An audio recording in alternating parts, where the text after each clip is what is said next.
Hello, everyone, and welcome to this comprehensive, spoiler-filled journey through Antoine de Saint-Exupéry's timeless classic, The Little Prince. Whether you've never read the book or are looking for an in-depth refresher, this summary aims to guide you, step by step, through the entire narrative, from the moment our unnamed narrator crash lands his plane in the Sahara Desert to the bittersweet final moments shared with his mysterious little friend. We'll delve into the vivid settings, unravel the emotional and philosophical underpinnings, and meet the unforgettable characters who populate this tender, magical story. By the end, you'll have a thorough understanding of the plot, themes, and heartfelt messages that have endeared this book to readers for generations. So, buckle up and let's begin. The Little Prince opens with a reflection from the narrator, who is also the author's stand-in, about his childhood experience with grown-ups. He recalls that when he was 6, he encountered a striking image in a book about the jungle, a boa constrictor swallowing its prey. In his childlike wonder, he decided to draw his own version of this snake, first from the outside, then from the inside. However, every adult he showed it to misinterpreted his drawings. Instead of seeing a snake digesting an elephant, they saw a hat. This early anecdote, presented in a slightly playful yet longing tone, establishes two central themes of the book: the limitations of adult perception and the power of a child's imagination. As the narrator grows up, he becomes a pilot, an occupation that is closely tied to Saint-Exupéry's own life experiences. Although he pilots airplanes and navigates mechanical realities, he has never lost his desire to see the world through childlike eyes. And it's this capacity for wonder that sets the stage for the story to come. We sense that he's waiting for someone who can truly understand his drawings and his imaginative heart.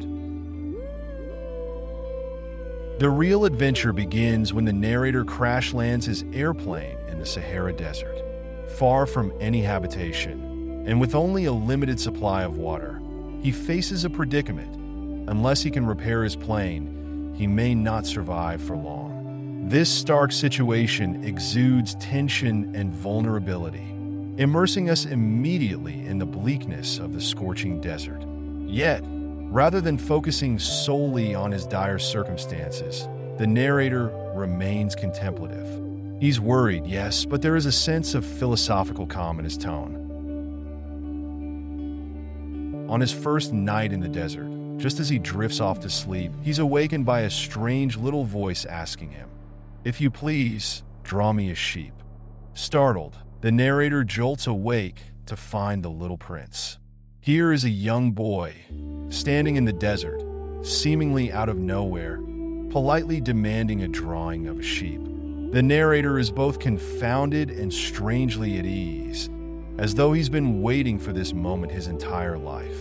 He tries to draw a sheep for the boy, but repeatedly fails to meet the little prince's satisfaction. Eventually, almost in exasperation, he draws a simple box with holes in it, saying that the sheep he wants is inside. Amazingly, the little prince is delighted with this solution, and so their friendship begins. From the very start, the little prince's presence is enchanting. He has a regal posture to him, a quiet confidence that seems both childlike and wise. Immediately, we sense that he is no ordinary child, and the narrator recognizes this too. His curiosity sparks countless questions about where this little prince has come from and why he's in the desert. Yet the little prince, true to a child's nature, ignores many questions and focuses on his own concerns. Throughout their early interactions, we see that the narrator's world is about to open up into something much more expansive than a desert plane crash.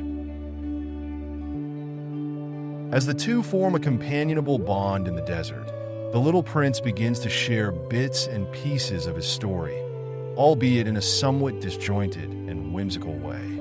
Over the course of several mornings and evenings, as the narrator works on fixing his plane, the little prince offers glimpses of his own home, which he calls Asteroid B612. we learn that his tiny planet is only about the size of a house. It has 3 volcanoes, 2 active and 1 extinct. He regularly sweeps the volcanoes to keep them from erupting or filling with ashes. This, in itself, is a wonderful testament to the little prince's diligence and sense of responsibility. Even though his planet is small and he is alone, he takes the task seriously, regarding it as essential to the well-being of his home. On his planet, there are also baobab seeds that, if neglected, can grow into gigantic trees capable of splitting the planet apart. The little prince is keenly aware that vigilance is necessary to prevent such destruction. Each day, he meticulously uproots any new sprouts. This scene underscores a deeper theme about how small problems, if left unattended, can overwhelm us. As the narrator listens, he finds himself more and more fascinated by how the little prince regards the cosmos. In a single quiet conversation, we understand that the little prince's universe is simple in its physical scope, but infinite in its emotional and philosophical depth. He sees stars, he sees sunsets, he sees volcanoes, and he sees them all with a sense of profound wonder. Through these initial revelations, Saint-Exupéry gently guides us to reflect on our own tendencies to overcomplicate life. Soon, the little prince describes a significant element of his life on asteroid B612, a mysterious rose that he loves dearly. One day, a seed drifts onto his little planet and grows into a rose of breathtaking beauty. The rose is vain, proud, and delicate. She demands constant attention and care, shelter under a glass globe at night, protection from the wind, admiration of her beauty. At first, the little prince is captivated by her uniqueness. He's entranced by her color and the softness of her petals. He's filled with a longing to keep her safe. But the rose's vanity and occasional haughtiness confuse him. She tells him half-truths, like needing a screen at night because of the cold or claiming tigers might come, even though there are no tigers. Over time, the little prince, who genuinely loves her, grows uncertain of her sincerity and becomes frustrated by her self-absorption. He doesn't quite understand how to reconcile the deeper, quiet love he has for her with her outward, often contradictory behavior. This tension builds inside him until he decides that maybe he needs to leave. He wonders if his rose doesn't truly care for him, or if she's just too proud to say it. In one of the book's most poignant moments, the rose indirectly tries to apologize, implying she does love him, but can't express it well. Yet her words remain somewhat cryptic, drenched in pride. Ultimately, the little prince chooses to depart from asteroid B612 to see what else lies out in the wider universe. Even so, the rose remains embedded in his heart, and her presence shapes his entire emotional journey. Through this subplot, Saint-Exupéry subtly comments on the complexities of love and the misunderstandings that can arise from simple miscommunications. The Little Prince's travels, encounters with adult archetypes. When he departs his tiny planet, the little prince visits a series of other asteroids or small planets, each inhabited by a single adult figure. Each of these encounters offers a commentary on different adult behaviors and fixations. Let's explore them in the order that the little prince meets them, as it helps illustrate not only the prince's growing understanding of the adult world, but also the universal foibles of adulthood. The King. The first planet is inhabited by a man who claims to be a king with absolute power. He insists that everyone is his subject, despite there being no one else on his tiny planet. His commands are always tailored to appear reasonable. He only orders what can naturally happen anyway, like ordering the sun to set at sunset. The little prince finds this curious. What is the point of absolute authority if you cannot meaningfully command people to do something unexpected? We see that the king's obsession is rooted in power and control. Yet ironically, he exerts no real control over anyone. This highlights the absurdity of power for power's sake. The vain man. On the second planet, the little prince meets a vain man who wants nothing more than to be admired. He wears a peculiar hat meant for doffing in response to applause. But since no one else is around, the only potential applause must come from the little prince. This vain man represents adult narcissism, living solely for external validation. The little prince, perplexed by the vanity on display, leaves, concluding that this man is simply too superficial for meaningful conversation. The drunkard. Next, the little prince arrives on a planet occupied by a drunkard, who sits amid empty and full bottles alike. The prince, feeling compassion, asks him why he drinks. The drunkard answers that he drinks to forget, and he wants to forget that he is ashamed of drinking. This circular logic deeply saddens the little prince, who sees in it a hopeless cycle. The adult here embodies how people can become trapped in cycles of behavior that fill them with guilt, yet they lack the will or tools to break free. The businessman. The fourth planet belongs to a businessman who is constantly counting stars, convinced that by counting them, he somehow owns them. He has no time for conversation. He's too busy calculating how many stars he possesses. The little prince finds this notion ridiculous. How can you own something as vast and intangible as the stars? The businessman's fixation exemplifies adult greed and the obsession with tangible ownership, missing out on the simple pleasure or deeper meaning those stars might represent.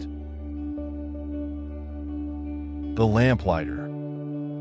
On the fifth planet, the little prince meets a lamplighter, a man tasked with lighting a lamp each evening and extinguishing it each morning. However, the planet spins faster and faster now, so day and night pass in rapid succession. Consequently, the lamplighter works tirelessly without rest, lighting and extinguishing the lamp every few minutes. Even though he's faithful to his orders, there's no practical reason behind this frantic activity anymore.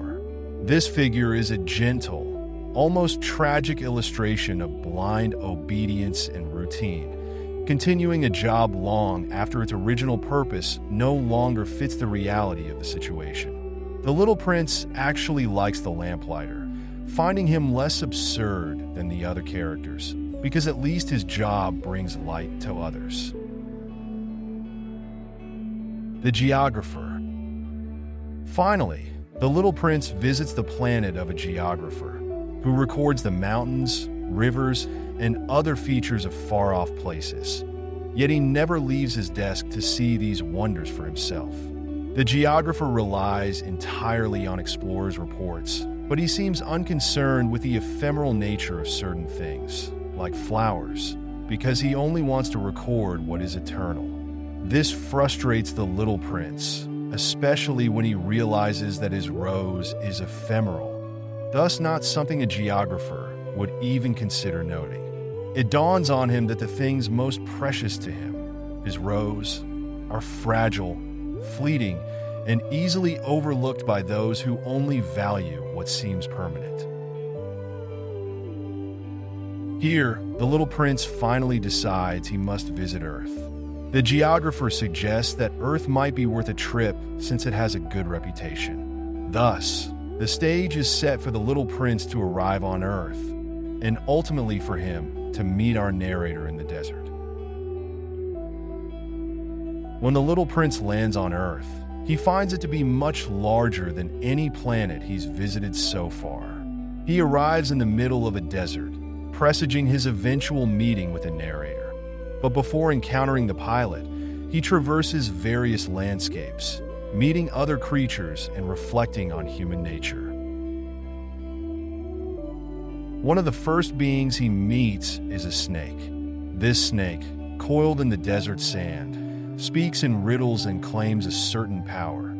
It can return people to the place they came from, or, in a cryptic sense, it can facilitate journeys beyond. The little prince doesn't fully grasp the implications, but we as readers sense an omen. The snake, in many mythic and literary traditions, symbolizes both temptation and transformation. Here, it seems to hint at the power to help the little prince return to his star. Though it's a brief interaction, it foreshadows the end of the story. Eventually, the little prince stumbles upon a rose garden. To his shock, he sees thousands of roses that look just like his rose back home. This devastates him. He had believed his rose was unique in the universe. Yet here is an entire garden of them, equally beautiful. He feels betrayed. Was his rose not special, after all? This crisis strikes at the heart of his affection and sense of identity. If his rose is common, does that mean his care and love for her were misplaced? He wrestles with sorrow and embarrassment, realizing he's not quite so wealthy in having a singular beloved rose. It's a painful moment of disillusionment, puncturing the idealistic bubble he held around his rose's uniqueness. In the midst of this sadness, the little prince meets a fox, arguably one of the most important characters in the story. The fox initially isn't interested in the prince, but then expresses a desire to be tamed. The concept of taming, as the fox describes it, means establishing ties to create a bond so that each party becomes unique to the other. The fox explains that, right now, the prince is just a little boy to him, like 100,000 other little boys, and the fox is just a fox, like 100,000 other foxes. But if the prince tames him, they will need each other, creating a meaningful relationship. This concept resonates profoundly with the prince, especially in light of his disillusionment after seeing the rose garden. The fox teaches him a new way to interpret uniqueness. It's not about physical appearance alone, but about the emotional connection and the time and care invested in another. The fox says famously, "You become responsible forever for what you have tamed." These wise words echo the central theme of the story. Love and friendship make someone or something unique. It's not about rarity in the physical sense. It's about the intangible bond that sets your beloved apart from all others. Moved by the fox's wisdom, the little prince tames the fox. Day by day, they draw closer, following a ritual of meeting at the same hour, sitting a little nearer each time until trust grows. When it's time for the prince to move on, the fox is sad but tells him that taming has brought him joy and that the color of the wheat fields, matching the prince's golden hair, will forever remind him of the prince. This parting scene is bittersweet, symbolizing the beauty of relationships that end but leave lasting imprints on the heart. After leaving the fox, the little prince returns to the rose garden. With his new perspective, he realizes that, despite their outward similarity, none of these thousands of roses are his rose. She is indeed unique, because it's his love that makes her singular. The time he spent caring for her, worrying about her, and listening to her trivial complaints has set her apart from every other rose in the universe. This revelation transforms the prince's earlier despair into a powerful acceptance of responsibility and love.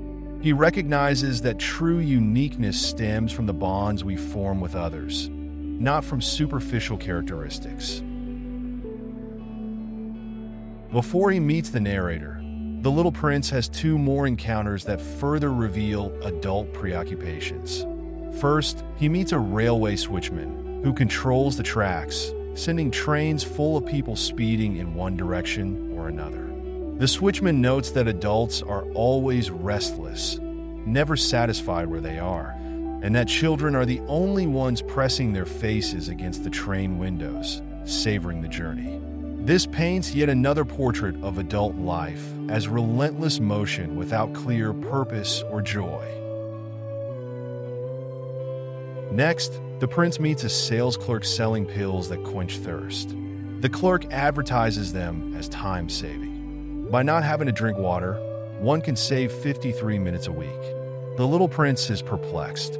If he had 53 extra minutes, he says, he'd prefer to walk slowly toward a spring of fresh water, savoring it. Again, we see the prince's childlike, yet profoundly philosophical perspective on life.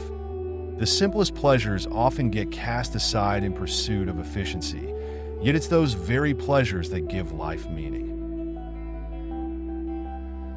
Finally, we circle back to the story's present timeline, where the prince meets the pilot narrator in the Sahara Desert. The narrator's plane is broken. He is trying to fix it before his water supply runs out. Meanwhile, he's also enthralled by the little prince's stories. As the prince recounts his travels, the narrator grows ever more invested in this child's worldview, feeling it resonate with his own faintly remembered childhood sense of wonder. As days pass, they grow closer. The prince continues to ask the narrator to draw sheep, a muzzle, and other small objects that might help him protect his precious rose. The narrator, initially frustrated by the demands, begins to see that these drawings and stories are more than idle fancy. They are lifelines to the prince's emotional world, a deep reflection of how the prince's planet and rose exist in his heart. The narrator also realizes the precariousness of the prince's life. He is a visitor from a star, vulnerable yet profoundly open-hearted. At one point, they run out of water, forcing them to embark on a search for a well. Exhausted and parched, they press on through the desert. This physically challenging trek becomes a metaphor for spiritual searching. The prince, uncomplaining, shares a timeless childlike observation. What makes the desert beautiful is that somewhere it hides a well. This line encapsulates the prince's hopeful worldview, suggesting that unseen wonders are present, waiting to be discovered, even in the harshest of terrains. Their perseverance pays off, and they discover a hidden well in the desert, a small miracle that revives them. As they drink the sweet, life-giving water, the narrator compares its taste to the joys of childhood memories. It is a moment of solace, love, and reflection, deepening their bond.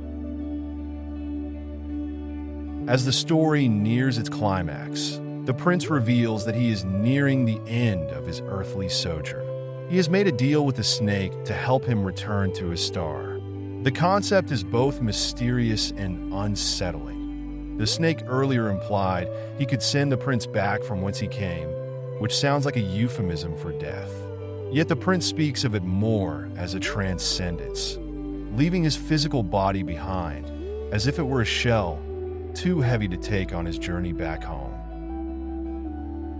He tells the narrator that he must return because his rose is waiting for him, alone and unprotected.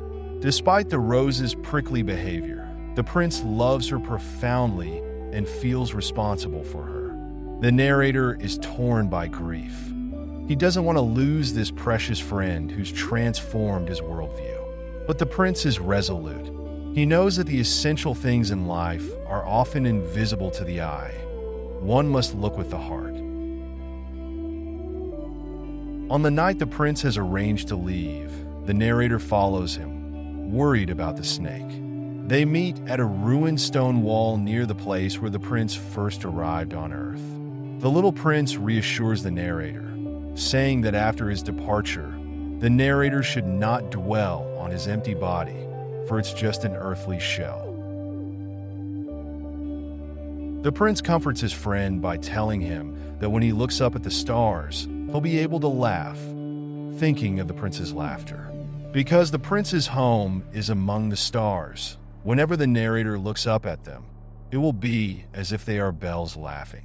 The prince says, "You will have 500 million little bells," referencing the businessman's obsession with numbers, but reinterpreting it to remind the narrator of childlike wonder rather than adult greed.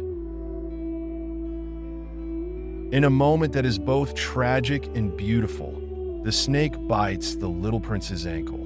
The prince collapses silently in the sand.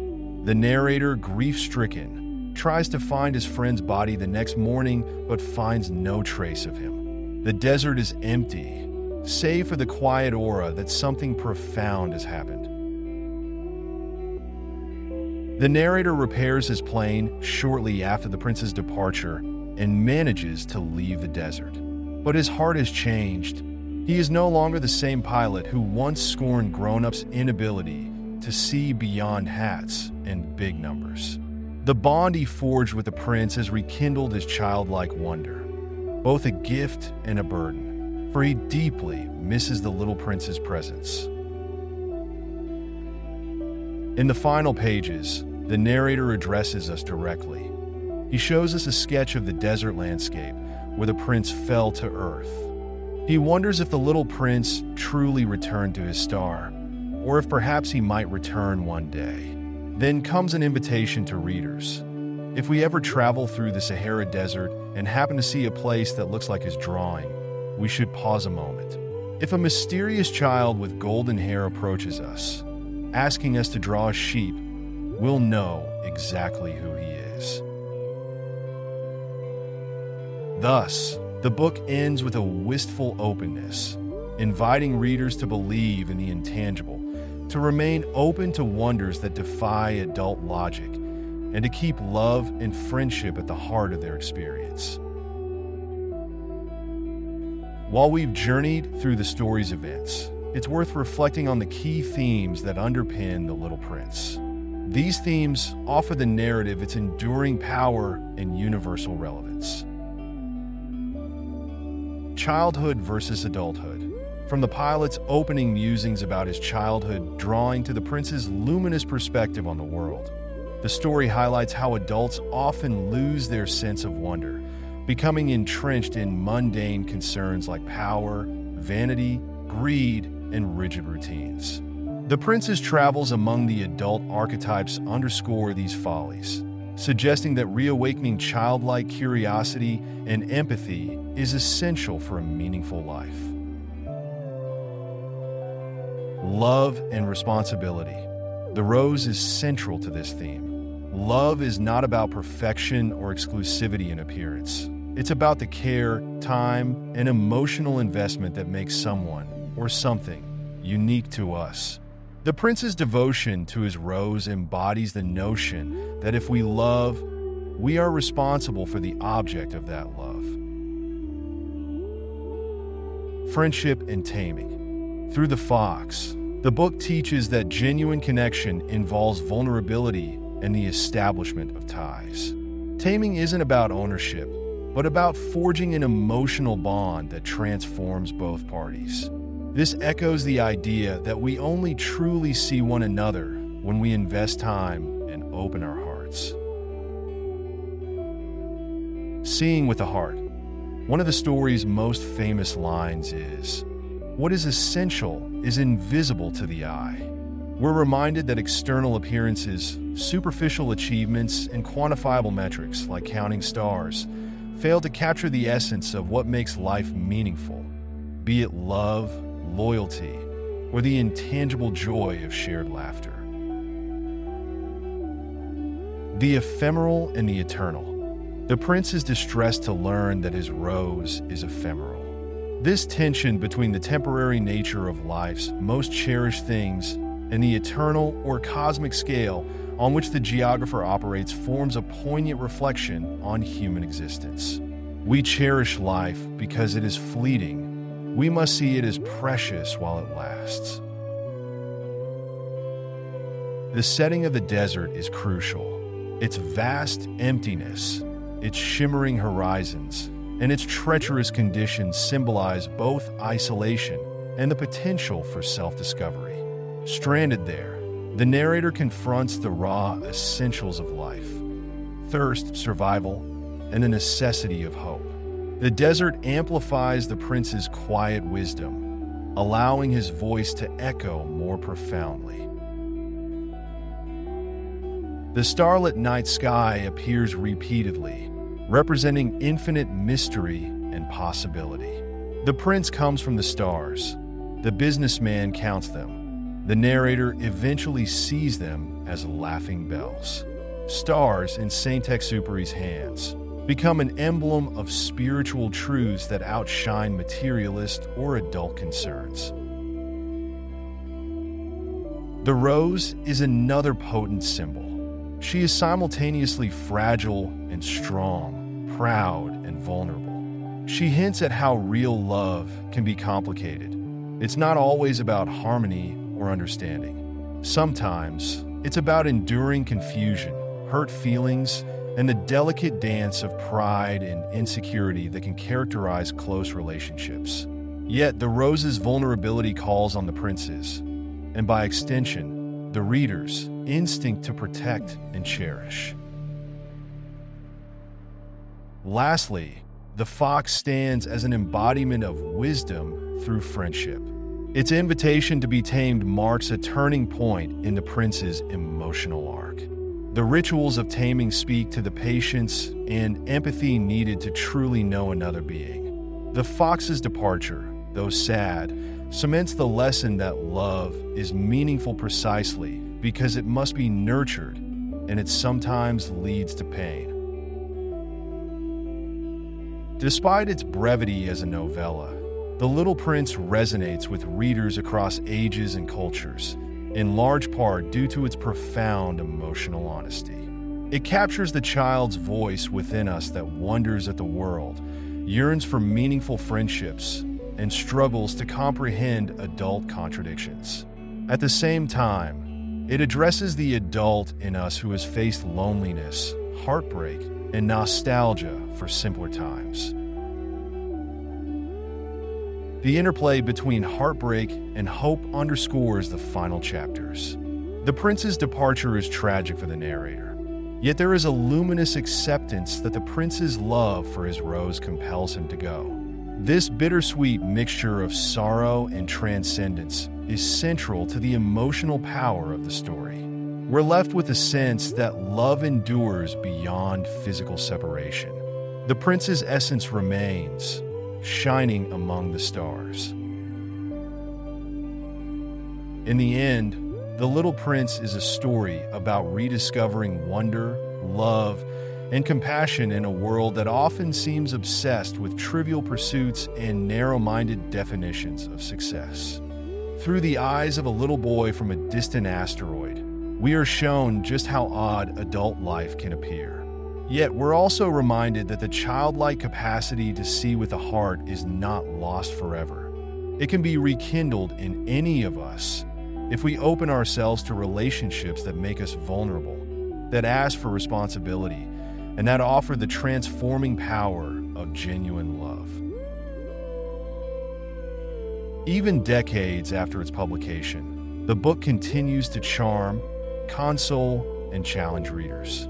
Its iconic illustrations, particularly the image of the little prince himself, golden hair blowing in the wind, have become cultural touchstones. People across the globe quote lines like, "It is only with the heart that one can see rightly," or "You become responsible forever for what you have tamed," because they strike at the fundamental truths of human connection. So, if you find yourself looking up at the night sky and pondering the stars, remember that they may ring with laughter, especially if you've had a friend like the Little Prince. And if you find that your heart yearns for simpler, purer joys, for deeper friendships unclouded by adult vanity, then perhaps you still carry the Little Prince's spirit within you. We've taken a long, detailed journey through The Little Prince, ensuring a full, spoiler-friendly retelling of its essential events, characters, and themes.